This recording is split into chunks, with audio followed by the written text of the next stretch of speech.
Jantan. Jan, maganda dyan. Sa pagkakalam po mga kagala, ang totoong pangalan po ng Camp John Hay ay Camp Jantan. Siya po yung totoong may-ari niyan.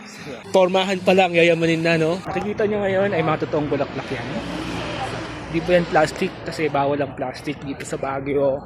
Anong pong tawag sa bulaklak na yan? Million flower.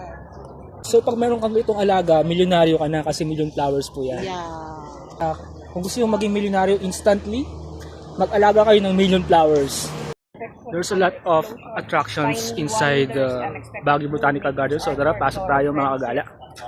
We have here the Café de Fleur Botanical Garden. I don't know the pronunciation, basta yun. Check nyo na lang yung spelling. Of all the spot here sa Baguio Botanical Garden, ito po ang pinaka-importanting spot, ang restroom nila. So let's visit the restroom. May payment po, 10 pesos. May payment lang na 10 pesos, so ready lang po kayo. Magpatatak para makabalik Para sa makaulit. same door. Ay, mga kagala. Gala dito, gala doon. Tara, gala tayo sa Gala de Jello sa Cemetery of Negativism. So there you go.